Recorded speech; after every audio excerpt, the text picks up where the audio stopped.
Shalom, querido, sou Ronaldo, pastor aqui na comunidade Mishpahat Adonai, e eu quero hoje compartilhar com vocês e com os irmãos que vão assistir isso tudo depois 10 itens básicos, primordiais, que a gente não pode esquecer, porque muitas vezes nós queremos que a nossa fé seja madura e que tenhamos um autoconhecimento, né? E nos preocupamos com o hebraico, nos preocupamos com o grego, nos preocupamos com coisas espirituais profundas, mas eu quero falar de 10 coisas que nós não podemos perder de vista.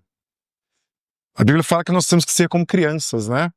E a criança, ela tem aquela simplicidade em ouvir, e por mais que ela não compreenda com clareza, ela tem a confiança em quem ensina, né? E ela vive e pratica. E a Bíblia diz também, Romanos 10, 17, que a fé, ela vem pelo ouvir e o ouvir da palavra, né? O ouvir da Bíblia, o ouvir da palavra viva do Senhor. E hoje nós vamos ler vários textos dentro desses 10 itens, para que esses 10 itens eles fiquem gravados no nosso coração. E o que eu vou falar, às vezes você vai falar, não, mas nisso eu estou muito bem. Esse item eu estou tranquilo. Mas eu creio que dificilmente nos 10 itens nós vamos estar assim aprovados, né? A ponto de falar, não, passei na prova, né? Nós precisamos restaurar na nossa vida estas áreas, esses itens, e vivê-los com simplicidade, vivê-los como aquela fé inabalável, como pilares da nossa fé. E aqui não está nenhuma ordem de importância, eu vou colocar todos eles no mesmo nível de importância. Talvez, teologicamente, pode ser que tenha alguns mais ou menos importantes, mas aqui eu vou colocar todos no sentido de plataforma, de base, né? E nem em outra ordem no sentido cronológico ou nada nesse sentido. São 10 itens aonde nós vamos reativar, reviver, aprimorar ou até despertar nas nossas vidas, porque às vezes eles não foram ainda ativados. E o primeiro item que eu quero falar é que nós precisamos ter confiança na salvação e na eternidade. Às vezes nós passamos anos na igreja e esquecemos que o nosso objetivo de viver é estarmos na eternidade com Deus. É vivermos face a face com Ele, cumprindo tudo aquilo que Ele tem preparado para nós na eternidade, junto com Ele. E eu nem vou falar de viver uma eternidade sem Ele. Quero falar da eternidade com Ele. É isso que nos importa. O que nos importa é vivermos a eternidade com Ele. Apesar de ser possível morrermos e estarmos sem Ele. Eu vou falar aqui um pouquinho sobre isso. E eu vou ler 2 ou 3 versículos dentro de cada item. Daniel 12:2 falava sobre isso.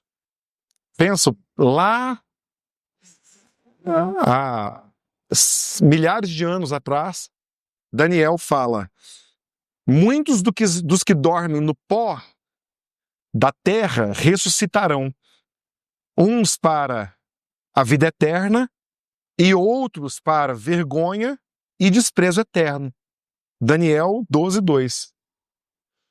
Vamos ressuscitar se morrermos, né? Se morrermos, porque se Yeshua voltar e nós estivermos vivos, nós vamos passar para a eternidade direto, né? Viveremos com Ele direto.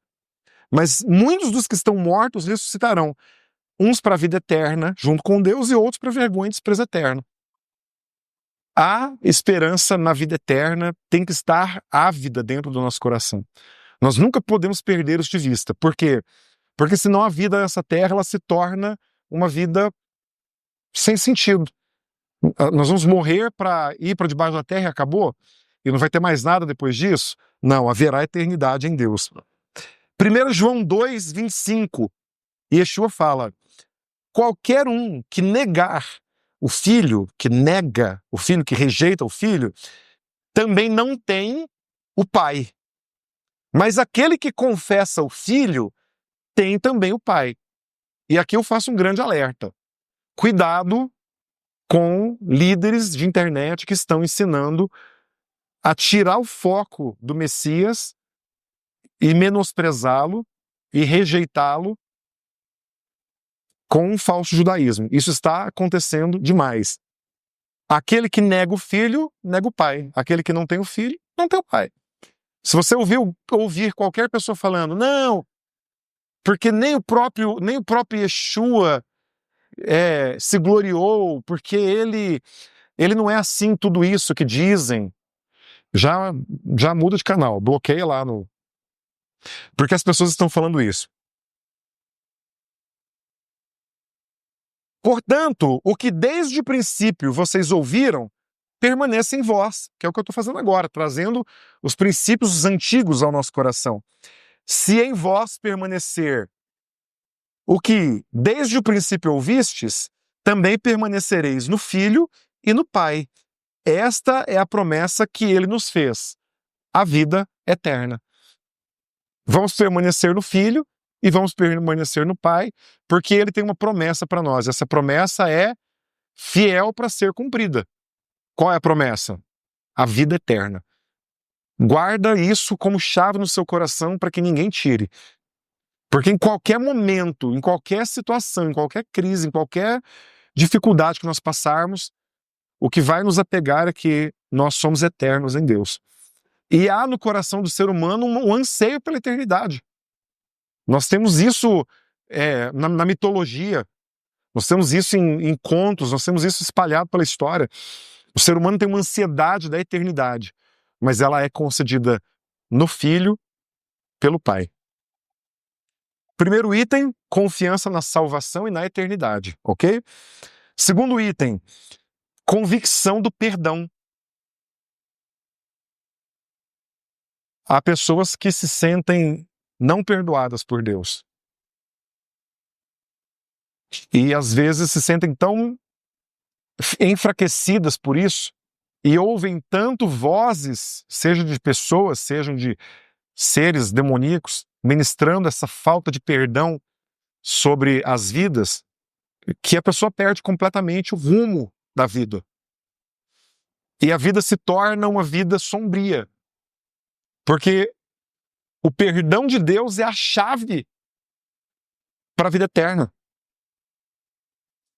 E se você deixa de receber o perdão de Deus na sua vida, em qualquer área, como que você vai crer que algo melhor vai acontecer na sua vida? Como que você vai entender que Deus vai te levar para a eternidade? A Bíblia fala que quando nós pecamos, existe em nós uma expectação da morte. Fica ali, ó, aquele amargo da morte. Porque o pecado nos aponta para a morte. O salário do pecado é a morte. E o que o perdão faz? Ele traz a expectativa da vida. O perdão, quando ele vem sobre a nossa vida, ele nos aponta para o caminho. O caminho, a verdade e a vida. E o perdão só vem até nós pelo caminho, a verdade e a vida. Haderer, a porta, que é Yeshua. Lucas 3:3 fala de João, o imersor, João, aquele que batizava. E eu gosto sempre de fazer essa observação, e aí é um ponto de restauração, né? Fugindo aqui um pouquinho do assunto, mas é importante restaurar coisas. O sobrenome do João não é Batista. Batista é a missão dele. João, aquele que batiza, certo? Então, Lucas 3:3, escrevendo sobre Yohanan Ramat Bir, Yohanan, aquele que batiza, diz assim: percorreu o João por toda a terra ao redor do Jordão, pregando batismo de arrependimento. Arrependimento é quando você olha para a sua vida e fala assim: estou pecando e vou parar de pecar. Não quero parar de pecar, não tenho vontade de parar de pecar, eu gosto de pecar, mas eu decido voluntariamente não pecar. E é isso que João Batista pregava. Arrependimento para o perdão dos pecados. Perdão dos pecados. Quando eu me arrependo, eu sou perdoado. E há aí um mecanismo que Deus criou chamado batismo. E esse batismo, ele exige arrependimento. Só há perdão de pecados se há arrependimento. E o batismo exige o arrependimento. Percebe que eu estou falando toda sexta de batismo aqui? Todo aquele que crer e for batizado será salvo. Arrependimento para perdão dos pecados, segundo o que está escrito no livro do profeta Isaías, das palavras do profeta Isaías, que diz: voz do que clama no deserto, preparai o caminho do Senhor, endireitai as suas veredas. O que é endireitar as veredas? É você olhar para a sua vida toda torta e começar a colocar ela no rumo certo. Tanto em ações, de práticas de pecado, quanto em questões doutrinárias. O que agrada a Deus, o que desagrada a Deus. Qual é o melhor conceito que eu já ouvi sobre temor a Deus? Temor a Deus é amar aquilo que Deus ama. Deus tem coisas que Ele ama? E odiar aquilo que Ele odeia. Será que Deus tem coisas que Ele odeia? Sim. Várias ações e atitudes da humanidade que Deus repudia, reprova. Quando eu amo o que Deus ama, eu tenho temor dele. Quando eu odeio o que ele odeia, eu não me misturo e não pratico e faço aquilo que ele quer. Endireitai as veredas, preparai o caminho do Senhor. Quando nós andamos na retidão do caminho do Senhor, nós preparamos para que Yeshua volte. Aqui, João estava preparando o caminho para Yeshua vir. E hoje nós preparamos o caminho para que ele volte. E antes de que ele venha de forma física, ele já não veio para nós? Nós estamos aqui por quê? Porque ele veio para nós. Porque nós o recebemos no nosso coração, na nossa vida. Nós o amamos, nós sabemos que ele é a porta para o Pai. Antes que ele venha fisicamente, nós temos a missão do Yohanan, do João, de fazer com que ele venha na vida das outras pessoas. Todo vale se encherá, abaixará todo monte e outeiro, o que é tortuoso se endireitará. E aí cai por terra aquele ditado brasileiro: pau que nasce torto nunca se endireita. Nunca mais fale esse ditado, porque aqui está falando que tudo que é torto vai se endireitar. Se endireitou a minha vida, meu irmão, minha irmã, com certeza a sua está fácil. Os caminhos escabrosos se aplanarão e toda a carne verá a salvação de Deus através da sua vida. Deus vai nivelar a sua vida quando? Quando você se arrepender e passar a ter a convicção de que Ele te perdoa de todos os pecados. Pedro, o apóstolo Pedro, uma certa feita, falando sobre batismo, ele diz, eu estou lendo Atos 2:38, arrependei-vos cada um de vós e seja batizados em nome de Jesus Cristo, em nome de Yeshua, o Messias, para perdão dos pecados. O perdão tem um vínculo com o batismo tem um vínculo com o perdão. Vou falar mais uma vez sobre o batismo. O bebezinho se arrepende de alguma coisa? O bebezinho precisa se arrepender de alguma coisa? Então o batismo de um bebezinho não é o batismo bíblico, o batismo de João Batista, é uma consagração, algo que foi feito para ele estar inserido naquele contexto do batismo. O batismo é arrependimento. E aí ele fala algo muito interessante. Batize-se para perdão dos pecados e recebereis o dom do Espírito Santo, o poder de Deus, o arrependimento que vem de Deus, o mover de Deus sobre a sua vida. E lá embaixo eu vou falar sobre dons. Segundo item, convicção dos pecados. Qual é o primeiro? Confiança na salvação para a eternidade. Terceiro item. Irmãos, tem gente que passa por isso aqui. Às vezes é dia sim, dia também. Às vezes uma vez por mês. Nós precisamos restaurar sobre a nossa vida a alegria de ir à casa do Senhor. A alegria de estar na casa do Senhor. E eu conheço muitas pessoas que perderam isso. E vai ficando, gente. Vai ficando em casa, arruma outros compromissos. E passa muito rápido. Eu sei que aqui dentro tem testemunhos de pessoas que viveram isso na pele, de passar, anos sem estar na casa do Senhor. E não é só vir. Mais adiante eu vou falar de um outro item.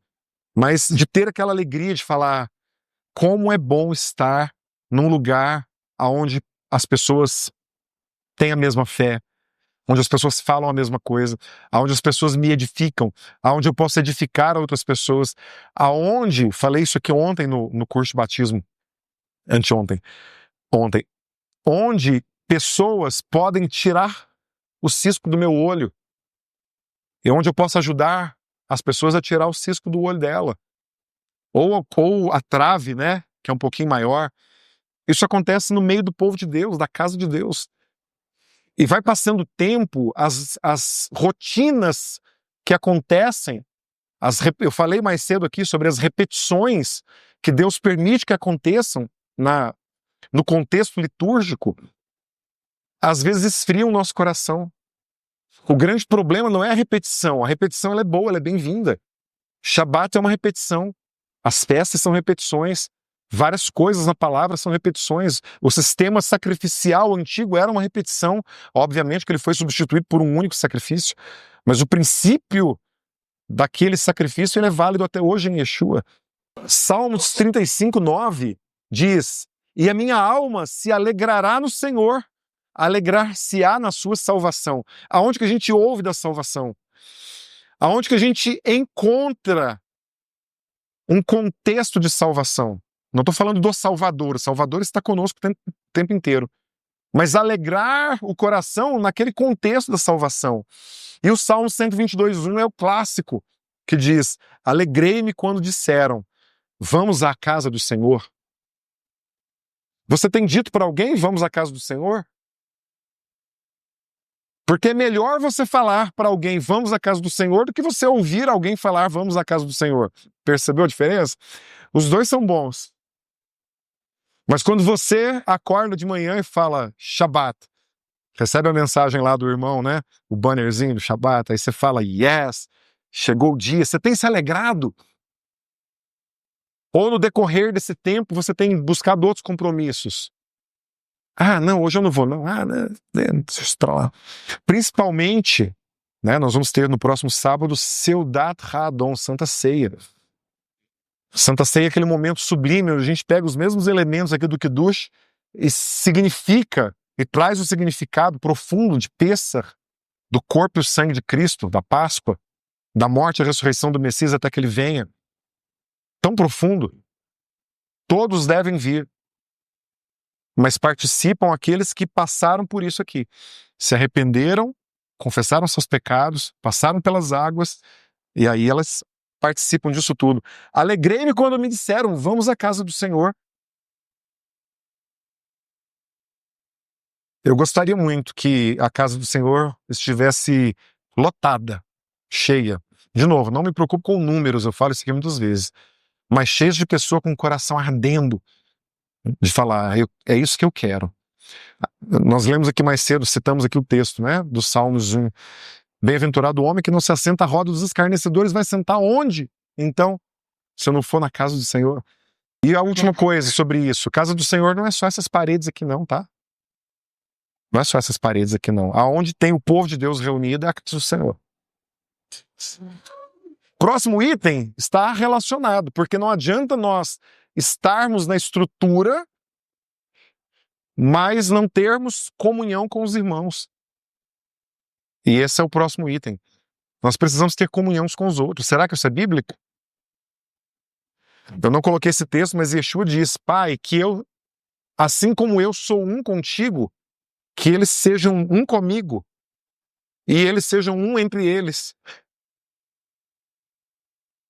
Atos 2:42, eu citei mais cedo aqui na hora que nós estávamos partindo do pão. E os discípulos, os apóstolos e aquela igreja incipiente ali, que estava com a memória fresca daquilo que Yeshua tinha feito, diz, e eles perseveravam na doutrina dos apóstolos. Qual era a doutrina dos apóstolos? A Torá. E na comunhão, e no partir do pão, e nas orações. Nós temos um dia aqui só de oração. Só de oração. Nós temos um dia aqui de oração dos homens, onde a gente se reúne, a gente dá a mão uns aos outros aqui, a gente ora e clama. Nós temos partido o pão juntos, certo? Nós temos perseverado na doutrina, na sã doutrina, naquilo que o Senhor tem nos ensinado. Mas na comunhão é nós sermos um entre nós, nos preocuparmos. Porque aí, gente, eu sempre falo isso quando eu cito esse texto, tem duas coisas extremamente importantes da comunhão. Uma é eu me preocupar com você, né? Ou você se preocupar, nós nos preocuparmos uns com os outros. E a outra é você se sentir tão participante que você traz as suas demandas para o corpo, para a igreja. Você procura pessoas com quem você tenha confiança e abre o seu coração e fala: estou passando necessidade. Às vezes não é necessidade financeira, ainda que seja, e pode acontecer, mas de você falar: ore por mim porque eu estou com uma dificuldade na minha casa. Ore por mim porque eu estou com uma dificuldade no meu trabalho. Tenho um desafio. E muitas vezes nós passamos por desertos sozinhos, porque não temos mais comunhão uns com os outros. E isso é um princípio básico, elementar do corpo de Cristo. E aí, sabe o que acontece quando nós deixamos essa comunhão se romper? Ela vai ser substituída por algo que é danoso. E mais adiante eu vou ler um texto que vai falar sobre isso. Que são contendas, que são discórdias, que são fofocas, que são acusações. Nós falamos muitas vezes aqui sobre lashon hará, língua má, deturpação de palavras. Quando a comunhão, essa santa comunhão, ela cai, ela certamente vai ser substituída por coisas ruins. Graças a Deus, hoje nós estamos vivendo um tempo de saúde. Mas quando chegar no seu ouvido qualquer coisa que seja diferente disso, se não parar em você, você vai fazer parte de um processo de destruição da comunhão. E eu posso garantir que é muito mais fácil paralisar um processo quando ele começa do que corrigi-lo adiante. 1 João, se andarmos na luz como Yeshua na luz está, temos comunhão uns com os outros. Quando que a gente não tem comunhão uns com os outros, então? Quando a gente sai da luz, da presença de Deus, quando as coisas começam a ficar ocultas, quando você tem que falar alguma coisa na frente de alguém que eu não posso ouvir.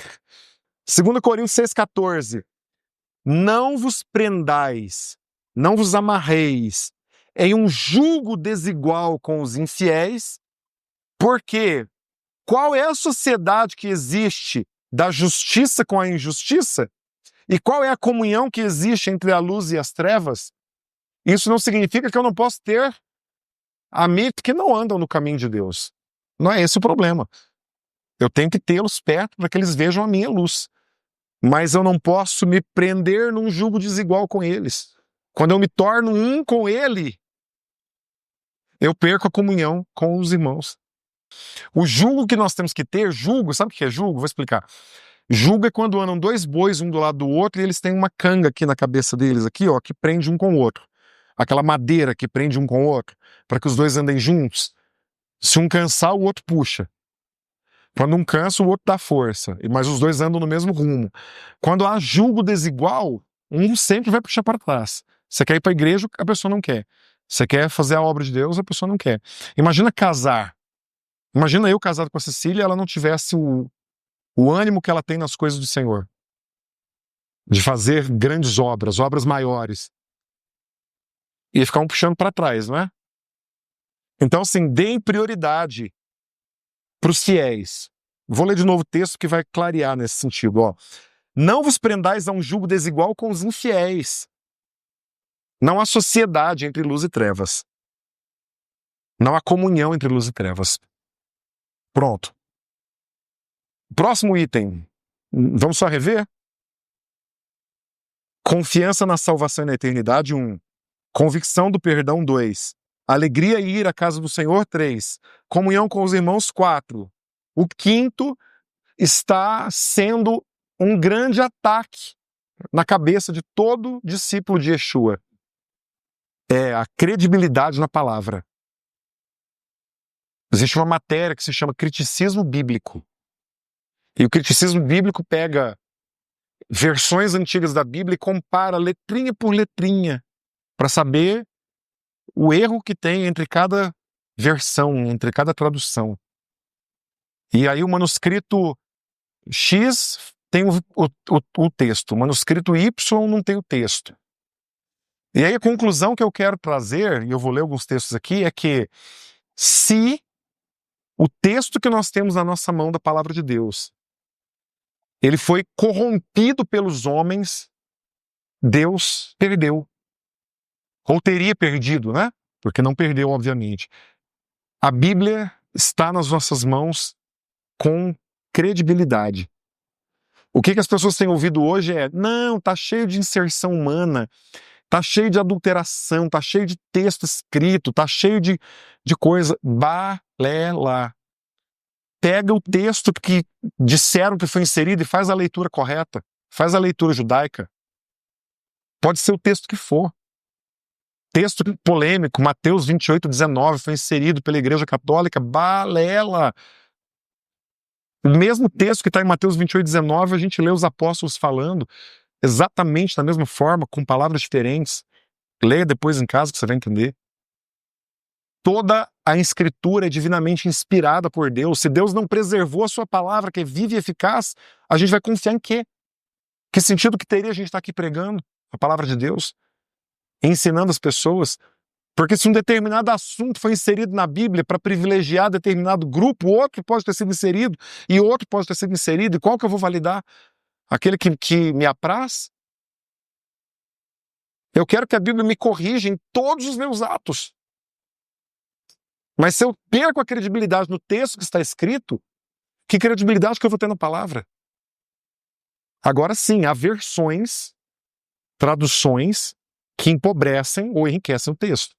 Aí cabe a nós fazermos uma leitura restaurada e buscar textos que tenham uma credibilidade melhor na tradução. E conseguirmos ler um pouquinho do hebraico, um pouquinho do grego, e conseguirmos fazer essa interpretação. Qual a melhor versão da Bíblia? Aquela que é melhor interpretada. Eu li esses dias um texto naquela Bíblia, A Mensagem. Tem textos horríveis, que são fracos, mas tem textos que te clareiam, que ilumina, que fala, uau, que legal. Aí você vai lá, confere, busca. As traduções brasileiras são boas. O maior problema é a interpretação. Vou ler 2 textos. Hebreus 4:12. Porque a palavra de Deus é viva e eficaz, mais cortante do que qualquer espada de 2 gumes, penetra ao ponto de dividir alma e espírito, juntas e medulas, e é apta para discernir os pensamentos e os propósitos do coração. A gente diz que a Bíblia é a palavra de Deus, então essa palavra de Deus ela permanece afiada, ela não está enferrujada. Lucas 24:44-46. Como eu vou crer no que Yeshua disse, sendo que a palavra estaria modificada? Olha o que ele próprio fala àqueles discípulos de Emaús. A seguir, Yeshua lhes disse: são estas as palavras que eu vos falei, estando ainda convosco. Importava que se cumprisse tudo o que de mim está escrito na lei de Moisés, nos profetas e nos salmos, ou nos escritos. O que é lei dos profetas, salmos, escritos? Tanar. O Antigo Testamento, como a gente conhece. Ele fala, tudo o que haveria de se cumprir sobre mim está escrito. Na Torá, nos escritos dos profetas. E continua, então lhes abriu o entendimento para que compreendessem as Escrituras. E lhes disse, assim está escrito que o Messias haveria de padecer e ressuscitar dentre os mortos no 3º dia. O próprio Yeshua abriu o entendimento para eles compreender as Escrituras. E eu quero clamar hoje para que Deus possa abrir o nosso entendimento para compreender as Escrituras, para ler e compreender. Mas nós precisamos ter isso gravado no coração. A palavra está preservada. Aqui nessa casa nós não vamos ensinar que a Bíblia teve inserções, adulterações. Ah, mas um manuscrito tem um versículo e um manuscrito não tem um versículo. Irmão, pode ter acontecido de um escriba ter mudado um ou outro. Mas se aquele versículo que está escrito, se ele está escrito é porque Deus permitiu que ele estivesse escrito. E aí a gente faz a interpretação correta dentro do contexto original e está tudo resolvido. O que esses críticos da Bíblia dizem para finalizar esse tema? Não há nenhum livro no mundo, ou um compêndio de livros como é a Bíblia, que tem mais escritos antigos espalhados por todo o mundo com a confiabilidade, a credibilidade do que a Bíblia. A capacidade de pegar todos os textos e compará-los entre si e ser o livro mais incrível que existe em todo o mundo. Próximo, obediência às leis de Deus. Por que nós temos que obedecer às leis de Deus? Porque quando nós vivemos sem a lei de Deus, nós somos iníquos. Quem gostaria de ser chamado de iníquo? Uma palavra feia, né? Iníquo é anomos, sem lei. Deuteronômio 28, 1, 9. Se atentamente ouvires a voz do Senhor teu Deus, tendo cuidado de guardar todos os mandamentos que hoje te ordeno, o Senhor teu Deus te exaltará sobre as nações da terra. Se ouvires a voz do Senhor teu Deus, virão sobre ti e te alcançarão todas essas bênçãos. E vem uma lista de bênçãos. Ele fala, ouça atentamente a voz do Senhor. E se ouvires a voz do Senhor, acontecerá assim. E mais adiante ele diz, se não ouvires a voz do Senhor, acontecerá assim, assim, assim. Deuteronômio 28. Mateus 7,18. Adiante. Não pode a árvore boa dar maus frutos e nem a árvore má dar frutos bons. Porque toda árvore que não dá bons frutos, corta-se e lança-se no fogo. Portanto, pelos seus frutos os conheceis. Nem todo que me diz, Senhor, Senhor, entrará no reino dos céus, mas aquele que fez ou faz a vontade do meu Pai que está nos céus. Muitos me dirão naquele dia, Senhor, Senhor, nós profetizamos em teu nome, nós não expulsamos demônios em teu nome, nós não fizemos milagres e maravilhas em teu nome. Então, diz o Senhor, direi abertamente, nunca vos conheci, apartai-vos de mim, vós que praticais a iniquidade, praticais a anomia, aqueles que andam sem lei, aqueles que não têm mandamento. Ah, mas eu estou na graça. Sim, estamos na graça. A graça é o que faz a gente manter no caminho da salvação, que nos tirou do pecado e nos colocou no caminho da salvação. Mas se eu não tenho mandamento para cumprir, eu sou um iníquo. Eu sou anômos. Eu não tenho lei.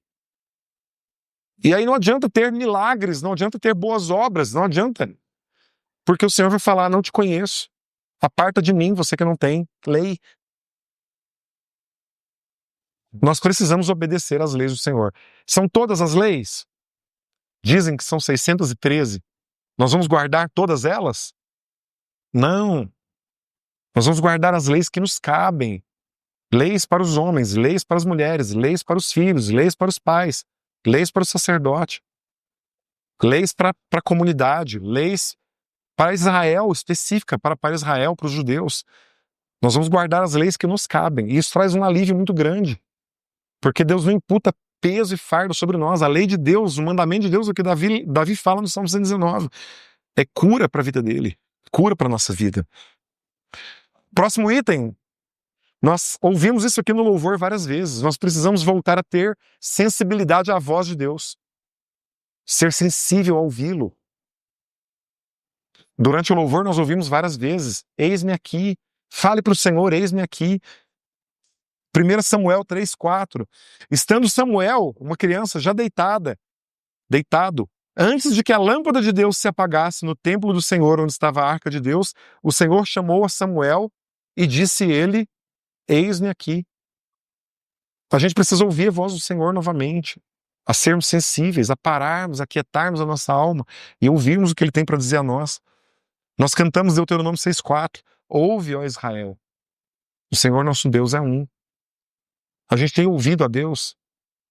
A gente tem parado antes de agir e feito no ímpeto tudo aquilo que a gente faz, ao invés de parar e falar, Senhor, o que eu tenho que fazer? Aonde eu tenho que ir? Com quem eu tenho que andar? O que eu tenho que fazer? Ser sensível a ouvir a voz de Deus. Próximo item. Acreditar que Ele ouve e responde. Ah, irmão, quando você acha que Deus não te ouve mais, fica tão sem sentido orar, fica tão sem sentido vir à igreja, fica tão sem sentido cantar, porque Ele não te ouve mais, Ele não te responde mais.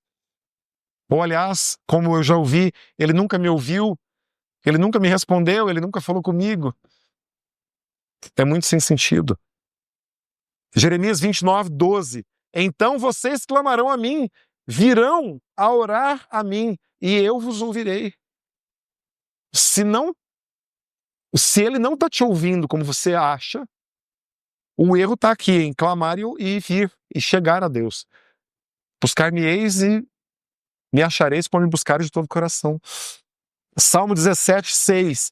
Eu clamo a ti, ó Deus, porque tu me respondes. Deus não mudou. Inclina, Senhor, os teus ouvidos para mim e ouve a minha oração. O Senhor te responde, irmão. Pode ter certeza. A sensibilidade que a gente tem que ter é que às vezes a resposta que a gente recebe não é a resposta que a gente quer ouvir. Às vezes é outra resposta. E a gente também precisa parar de orar a Deus só para pedir. Aliás, pedir e agradecer são as duas coisas que a gente mais faz, né? Pedir e agradecer. E relacionamento não é só pedir e agradecer. É relacionar, é ouvir, é clamar, é falar, é expressar o amor, é declamar o amor, sabe? Cantar coisas para Deus que ninguém nunca cantou, é relacionar-se com Ele. Não é só pedir e agradecer. Próximo item, que vai estar em acordo com estar na casa do Senhor e ter comunhão com os irmãos, é usar seus dons e talentos para o reino. E eu posso afirmar que a maior parte de nós não estamos usando nada, ou quase nada, dos nossos dons e talentos. Se cada um de nós que estamos aqui estivéssemos usando os dons e os talentos que Deus nos deu com afinco, o reino de Deus já estaria avançando muito mais. Nós estaríamos pregando essa mensagem da salvação com uma força imparável. As pessoas estariam sedentas, nos procurando, como discípulos, não estou falando só desse lugar, não. Nos procurando e falando, eu quero essa mensagem, eu quero essa salvação. Nós estamos enterrando os nossos dons. Eu vou me permitir ser mais incisivo. Você está enterrando seus dons. Com preguiça, com medo, com tanta coisa, com tantas palavras de incredulidade sobre a sua mente, de incapacidade. E uma hora o Senhor vai falar, me dá o talento que eu te dei. Mateus 25, 14, parábola dos talentos. Cadê o talento que eu te dei? Aí você vai falar, enterrei. Enterrei. Romanos 12, 4 a 8. Assim como cada um de nós tem um corpo com muitos membros, e esses membros não exercem todos a mesma função, assim também em Cristo, nós que somos muitos, formamos um corpo. E cada membro está ligado a todos os outros, comunhão. Temos diferentes dons de acordo com a graça que nos foi dada. Se alguém tem o dom de profetizar, use-o na proporção da sua fé. Se o seu dom é servir, sirva. Se é ensinar, ensine. Se é dar ânimo, que assim faça. Olha, tem um dom de dar ânimo. Tapinha nas costas, vamos! Eu te ajudo! O que você precisa? Isso é um dom, gente. É um dom de dar ânimo. Se é contribuir, que contribua generosamente. Se é exercer liderança, que a exerça com zelo. Cadê os líderes? Cadê o seu ânimo de falar, eu domino algo, eu quero liderar algo? Eu quero pegar no chifre do boi, como diz o ditado mineiro. Eu quero fazer acontecer. Fica só apontando o dedo. Ai, mas isso não acontece. Ai, mas tem tanto tempo que isso está do mesmo jeito. Não, mas não tem uma solução melhor para essa... Cadê seus dons? Exerça. Se é mostrar misericórdia, que faça com alegria. Romanos 12, 4, 8. E várias outras coisas que precisam ser exercidas no reino de Deus. Vários outros chamados e ministérios. Vamos revisar? Para a gente encerrar? Tem mais um só, que é muito importante. Confiança na salvação e eternidade. Convicção de perdão. Alegria de ir à casa do Senhor. Comunhão com os irmãos. Credibilidade da palavra. Obediência às leis de Deus. Sensibilidade à voz do Senhor. Acreditar que Ele ouve e responde. Usar seus dons e talentos no corpo, no reino. E o último, irmãos, Ele é forte. Porque sem isso, nós não veremos a Deus. Sem isso, ativo do nosso coração, não adianta fazer nada. Não adianta nem dizer que guarda mandamento, não adianta ter comunhão, não adianta vir à igreja, não adianta nada. Santificação. E santificação é um processo. Porque Yeshua diz, aquele que diz que não tem pecado é mentiroso. Então, infelizmente, dentro de nós foi desenvolvida uma inclinação para o mal tão ativa que, eventualmente, como discípulos, eventualmente vamos pecar. Infelizmente, é muito triste ter que pensar nisso. E se pecarmos, há um advogado junto ao Pai para interceder e fazer com que a gente não receba aquela punição imediatamente, né? A misericórdia dele sobre a nossa vida. Mas a santificação é um processo diário. Aliás, é um processo de segundo a segundo, aonde o lado para onde o nosso olho vira precisa ser vigiado. O tom de voz da nossa boca precisa ser vigiado a cada segundo. Santificação é um processo milimétrico, para dizer assim. Falando para os homens, né? Falei de olhos, homens. Santificar é quando o seu olho começa a virar para o lado, e antes de você virar o olho para o lado para ver o que não deveria, você santifica e fala, volta o olho. Ah, vale para as mulheres também, tá bom, tá bom. É quando antes de falar algo para alguém, você pensa. Antes de você subir o tom de voz, você pensa. Antes de você cair numa tentação, você para e fala, vou santificar. É um processo. E quando você vence uma, te fortalece para vencer a outra, te fortalece para vencer a outra. E é uma vitória atrás da outra. E cada vez vai ficando mais fácil vencer. Porque não é fácil. Mas todo comportamento, ele se dá por repetição. E quando eu venço, eu me torno o quê? Mais do que vitorioso. Vamos ler os dois textos? E eu quero que esses textos, eles entrem na sua mente, rompendo com uma mentira que diz que nós não podemos ser perfeitos.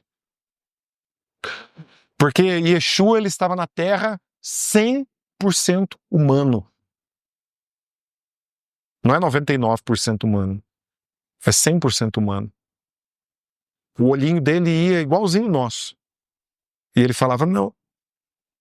A Bíblia diz que ele foi tentado em tudo. Em tudo ele foi tentado.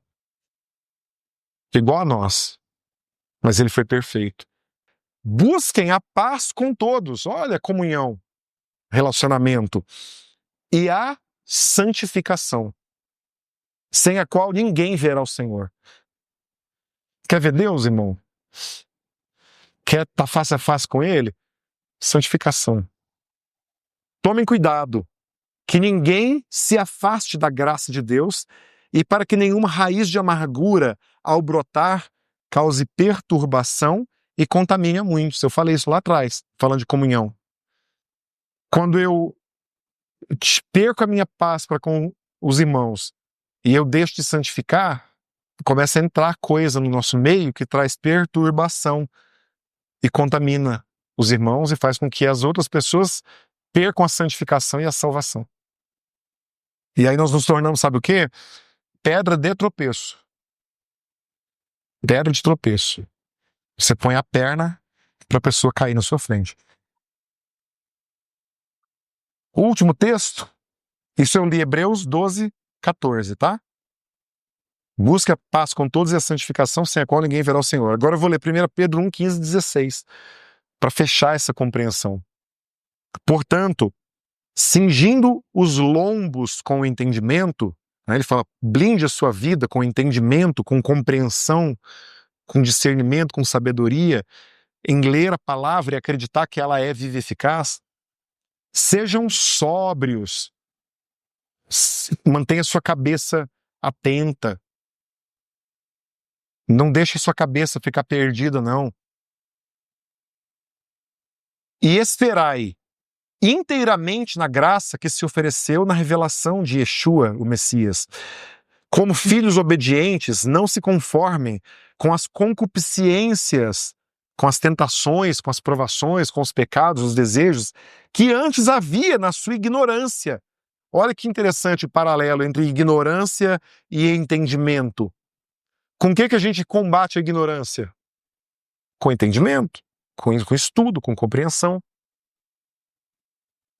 Mas, como é santo aquele que vos chamou, sede vós também santos em toda a vossa maneira de viver. Santos em toda a maneira de viver. É como você se veste, é como você come, é como você fala com as pessoas, é como você pensa, é o que você assiste, é o que você ouve, é com quem você anda. Em toda a sua forma de viver. Porquanto está escrito, sejam santos porque eu sou santo. Citando o Torá. Qual que é o exemplo que a gente tem que seguir? Ser santo como ele é santo.